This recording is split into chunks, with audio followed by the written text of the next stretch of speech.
We find ourselves involved in conflict all over the place. Here in the Western Hemisphere, we got Venezuela going on, plus any other type of drug interception action that comes from cartels from different countries in the region. We find ourselves leading the way in regards to peace negotiations between Hamas and Israel. We recently were bombing Iran. Of course, we have all sorts of operations going on with special operators in Yemen and countries near the Gulf. And then we find ourselves supplying and giving materials to Ukraine, not just giving the stuff to them, but increasing in the last 2 weeks the amount of counterintelligence that we give them, where to strike, when to strike, and of course, weapons. Every single day, the Ukrainian military releases first-person drone footage of them taking out Russian soldiers, whether they're casualties, whether that's defined as wounded, missing, or KIA. And the crazy thing is that we just got this recently released report, secret report, but released report from Russia Defense Ministry, says that they're taking 496 casualties per day. That is a small battalion of U.S. Marines. I mean, that is a lot of people to take casualties for.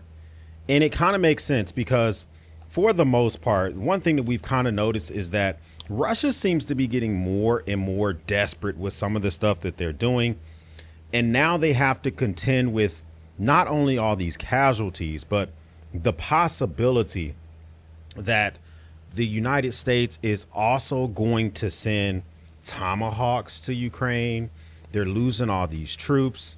I mean, 281,000 troops in total for 2025. We're only 8 months, at least when this report was leaked, 8 months, we're in the 10th month of the year, but through 8 months, they've lost 281,000 troops to casualties. Now, casualties is not just folks that are KIA. This is killed, wounded, in, missing, in action.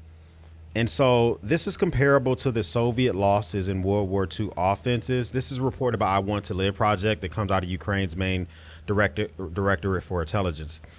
And for them, so we don't, of course, Russia did not release this information themselves, but it kind of makes sense when we're seeing this first person footage of these drones. That's anecdotal, but we're seeing the number of people that they're putting into harm's way. And we have evidence that Russia requires their troops to constantly be on the attack.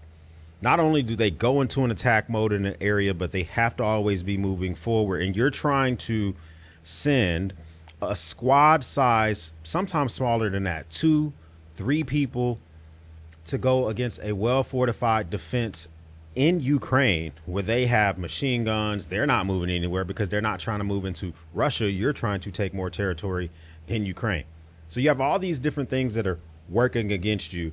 So losing all those folks actually kind of makes sense for me number wise. And then they have another layer on top of that where the U.S. has agreed to give Tomahawk missiles to Ukraine. And this is an issue when it comes to what Russia has to deal with, because at the end of the day, Tomahawk missiles, Patriots, all that type of stuff, this is elite weaponry that our defense contractors make it here in the United States. I'm talking about all this stuff because as we escalate, this could affect us and our prep and things that we need to prepare for. So that's why I bring this up quite often. But Russia says that they will destroy Tomahawk missiles in their launchers if U.S. gives them to the Ukraine. Now, but they're saying that they will destroy Tomahawk missiles in their launchers if the U.S. gives them to Ukraine, says a senior lawmaker. They say that they will shoot down Tomahawk missiles and bomb their launch sites if the U.S. supplies these to the Ukraine. I think that this is what the plan is. The plan is to do this. Not only did they say that they would do that, but they've also mentioned, Russia has decided that they've rekindled an old relationship. This is something to pay attention to as well. So they have decided, Russia being, to rekindle an agreement with Cuba. Now, we did have the Cold War back in the day wherein there was nukes off our coast in Cuba that we had to contend with, that we had to think about quite often. And so this is a possibility of coming back again, according to military expert Alexander Stefanov. Now, the thing about this is the advancement in just the technology in these nukes and all that type of stuff worries me quite a bit. And as it stands right now, Cuba is basically selling their soldiers to Russia just like the North Koreans and any other support that they're getting for the Ukraine war. They're selling them for money. They're sending upwards of 25,000 Cubans to go fight for Russia in the Ukraine war. But now this agreement could cause nuclear weapons once again being in Havana, being in Cuba, which is such a weird thing to say because we also have Guantanamo Bay down. It's just weird. Cuba just seems to be like this stepping stone to countries do whatever the F we want, from Bay of Pigs all the way to the Cold War to everything else that we got going on as well. But Russia will be considering supplying Cuba with modern types of weaponry, which they do not have. Cuba's giving Russia troops, which they need. And on top of all that, this could result in this enhanced agreement between the two of them, which is something I think about quite often. They just re-signed this agreement on October 7th. That was yesterday. We learned about it today, October 8th. Russia's response to Kyiv's Tomahawk missiles could be military cooperation with Cuba, according to Alexander Stefanov, a military expert at the Institute of Law and National Security at the Russia Presidential Academy of National Economic and Public Administration, told TASS. Very lengthy, wordy way to say that it's escalating. This type of stuff is increasing.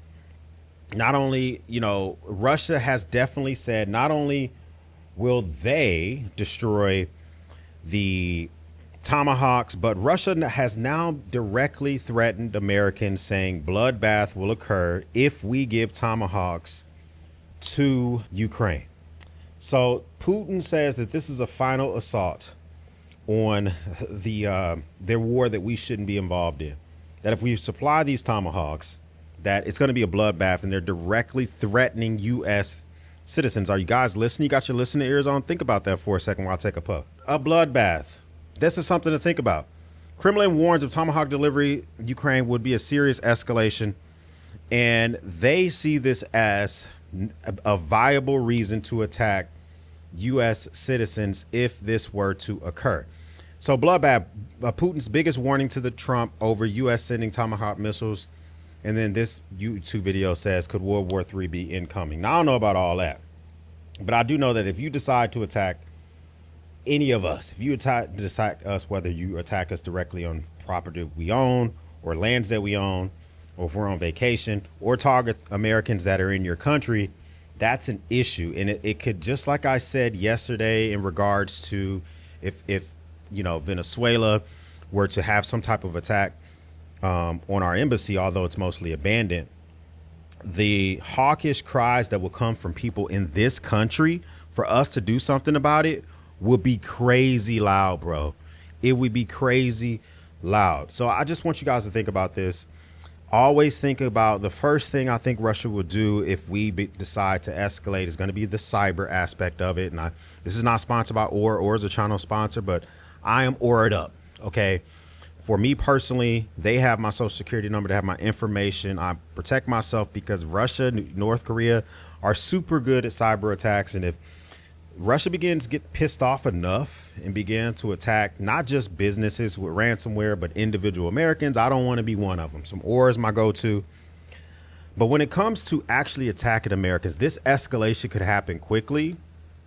And I do believe that this type of movement, especially as we're distracted with stuff like what's going on in Venezuela, in domestic politics, and people wanting things released here in the country, that this could escalate into something like World War III. But I don't know, guys. Comment down below. What do you think about first? Russia, 500 casualties a day. I mean, a battalion size of casualties per day.